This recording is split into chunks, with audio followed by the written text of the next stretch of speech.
मुंबई के निकट वज्रसोनी में 2 दिन का लक्ष्मी यक्षिणी साधना शिविर का आयोजन होने जा रहा है। इसमें 1.25 लाख से 5 लाख मंत्र का अनुष्ठान होगा। इसमें माता लक्ष्मी यक्षिणी के सभी स्वरूपों का गुप्त विधि से साधना करवाई जाएगी।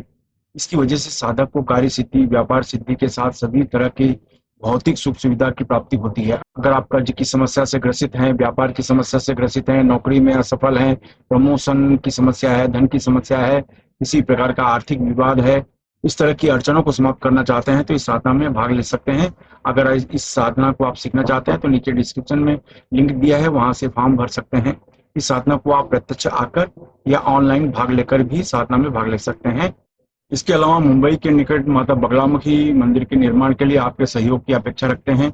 अगर आप सहयोग करना चाहते हैं तो पेटीएम, बैंक ट्रांसफर या यूपीआई से दान कर सकते हैं और ये दान इनकम टैक्स में आयकर धारा 80G के अंतर्गत टैक्स में छूट का लाभ भी ले सकते हैं।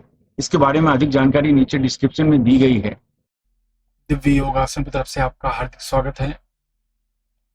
आज हम 9 ग्रह की चर्चा करेंगे और जानने की कोशिश करेंगे 9 ग्रहों का अपना एक महत्व क्या होता है।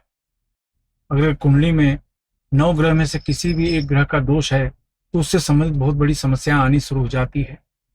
9 ग्रह जो होते हैं वो अलग अलग स्वभाव को दर्शाते हैं और जाहिर है कि मनुष्य गृहस्थ जीवन में रहता है तो कोई ना कोई चीज की समस्या आती रहती है। उस समस्या से संबंधित ग्रह जो होते हैं वो उसके खराब माने जाते हैं। कहने का मतलब ये है कि अगर आपका चंद्र ग्रह खराब है तो आपका अपने मन पर नियंत्रण नहीं होता, आप मन को शांत कर ही नहीं पाते, मन को एकाग्र कर ही नहीं पाते, मन भटकता रहता है। ये अपने आप में एक समस्या है। शंका की आदत हो जाती है, शक करने की आदत हो जाती है, संदेह करने की आदत हो जाती है। इससे घर में लड़ाई झगड़ा क्लेश ये सब पैदा होना शुरू हो जाता है। अगर मंगल ग्रह खराब है तो आपकी हिम्मत में कमी आ जाती है, हिम्मत कमजोर हो जाता है, जो डेयरिंग है ये कमजोर हो जाती है, पॉजिटिव थिंकिंग कमजोर हो जाती है, हर चीज में भय लगा रहता है और नकारात्मक विचार बहुत ज्यादा आते हैं कि मेरा काम हो पाएगा कि नहीं हो पाएगा, मैं सफल हो पाऊंगा कि नहीं हो पाऊंगा। इस तरीके के नकारात्मक विचार की वजह से ऐसे लोग अपने जीवन में जल्दी सफल नहीं हो पाते। बुध ग्रह अगर कमजोर है तो सोचने की क्षमता में कमी आती है। नए नए आइडियाज अगर आप सोचना चाहते हो और बुध ग्रह कमजोर है तो आप उसमें सफलता प्राप्त नहीं कर सकते। आप गणित में बहुत कमजोर हो जाते हो, यानी मैथ से रिलेटेड, बैंकिंग से रिलेटेड जो क्षेत्र हैं उनमें आप जाने की सोच भी नहीं सकते अगर आपका बुध खराब है। आप सीए बनना आपके लिए बहुत मुश्किल हो जाता है। जो गणित से रिलेटेड, जो हिसाब किताब से रिलेटेड जो डिपार्टमेंट है, अकाउंटेंट से रिलेटेड जो डिपार्टमेंट है, उनमें आपको सफल होना बहुत मुश्किल हो जाता है आपके लिए। और प्लस आपके मुंह पर कंट्रोल नहीं होता, पता नहीं कब किससे किस तरीके से बात करो, इससे सामने वाला आपके अपोजिट हो जाता है। नए नए विचार आपके दिमाग में आते ही नहीं, नए नए आइडियाज आते नहीं है, इससे कोई भी क्रिएटिव काम है वो आप कर नहीं पाते। बृहस्पति कमजोर है तो आपके मन में किसी के प्रति जो आदर होना चाहिए वो आदर नहीं हो पाता ज्यादा करके। फिर चाहे वो माता पिता हो, गुरु हो, सन्यासी हो, टीचर हो, बड़े बुजुर्ग हो, रिस्पेक्टेबल पर्सन हो, इनके प्रति आपके मन में जो आदर होना चाहिए पूरी तरीके से आदर नहीं आ पाता। किसी न किसी तरीके से मन मुटाव बना रहता है और इसकी वजह से बड़े बुजुर्गों का आशीर्वाद नहीं मिलने की वजह से आपका जो अंतर्मन है वो सही तरीके से कार्य नहीं करता, यानी सही तरीके से डिसीजन आप नहीं ले पाते किसी भी विषय पर और आपकी सफलता में बहुत बड़ी रुकावट आ जाती है। शुक्र ग्रह अगर आपका खराब है तो आपकी सोच वासनात्मक हो जाती है, कामुक विचार बढ़ जाते हैं और इसकी वजह से काम धंधे में, नौकरी में आपका मन नहीं लगता। हमेशा 24 घंटा आप सिर्फ सपनों में रहते हो, काम करने की इच्छा खत्म हो जाती है, आलसीपन बढ़ जाता है और बिस्तर में बैठे बैठे लाखों के, करोड़ों के, अरबों के ख्वाब देखते रहते हैं। तो ये शुक्र ग्रह खराब होने की वजह से होता है। शनि ग्रह खराब है तो कोई भी काम में आपको अड़चन आनी स्वाभाविक मानी जाती है। एक आसान काम भी करेंगे तो भी उसमें अड़चन आती है, मुंह से गालियां भी बहुत निकलती हैं और पूजा पाठ ध्यान में मन नहीं लगता, कभी कभी घर छोड़ने की इच्छा हो जाती है, घर से भागने की इच्छा हो जाती है, समाज से दूर रहने की इच्छा हो जाती है। आपका मस्तिष्क भ्रम जिसको कहते हैं, आपको समझ में नहीं आता कब किससे किस तरीके से बात करनी है, क्या करनी है। इस तरह की अड़चन आ जाती है शनि में। और जैसे मैंने बताया, हर तरह से आप, ऐसा नहीं कि आप प्रयत्न नहीं करते, आप बहुत प्रयत्न करते हैं, लेकिन फिर भी आपको अपने कामों में सफलता जल्दी नहीं मिलती। इसकी वजह से आप निराश हो जाते हो, डिप्रेशन में आ जाते हो, तो ये अपने आप में एक समस्या मानी जाती है। उसके बाद अगर सूर्य खराब है तो मान सम्मान को चोट पहुंचती है। कुछ लोग आपको बदनाम करते हैं, या जाने अनजाने आपके मुंह से कुछ ऐसी बातें निकल जाती हैं जिससे कि लोग आपके खिलाफ हो जाते हैं। तो इसलिए कहा जाता है बहुत सोच समझ के बोलो। तो जो मान सम्मान का जो प्रतीक सूर्य है, ये कमजोर है, तो जाहिर है कि मान सम्मान की हानि होती है। और यही ग्रह अगर मजबूत है तो उसमें आपको लाभ मिलता है। अगर आपके कुंडली में राहु खराब है तो यूं समझ लीजिए आपकी डिप्लोमेट पावर बहुत कमजोर है। आपको ये पता ही नहीं है कब किससे किस समय पर कैसे बात करना है। जो राजनीति के क्षेत्र में है वो डिप्लोमेटिक पावर उनके अंदर होती है।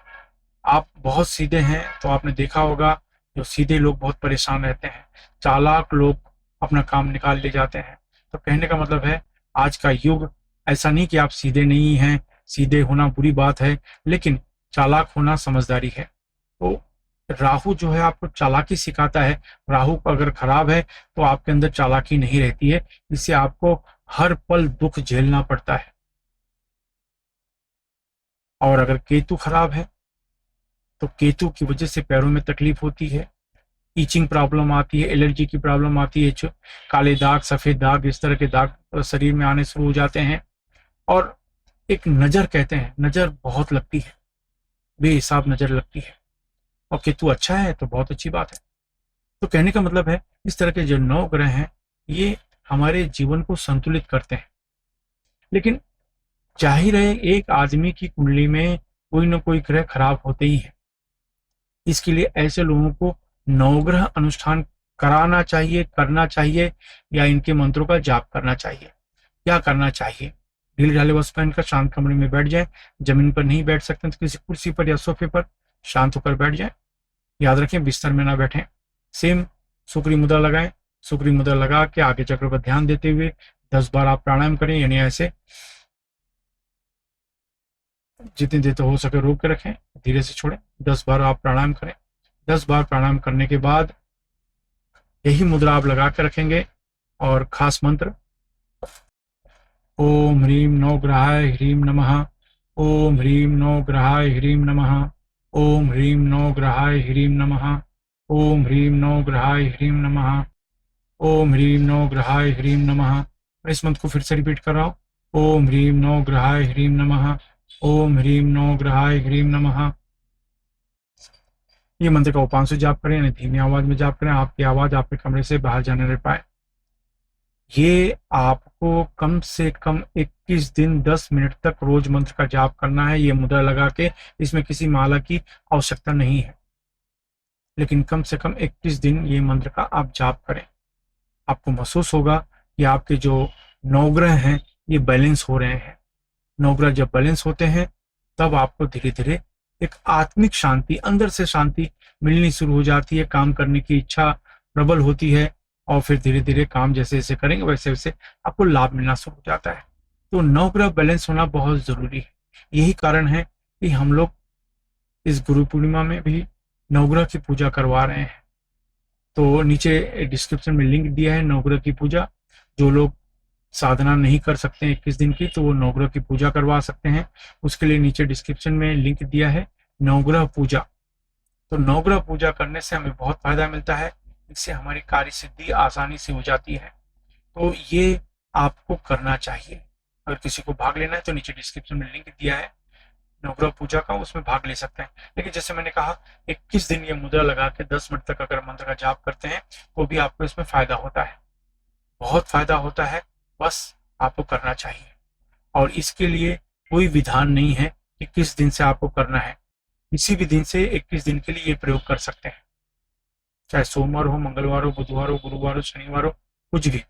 तो किसी भी दिन से ये मंत्र का आप जाप कर सकते हैं और उसमें आपको लाभ मिलता है। तो ये करें, और अगर आपको लाभ मिलता है तो लोगों की मदद करें। धन्यवाद।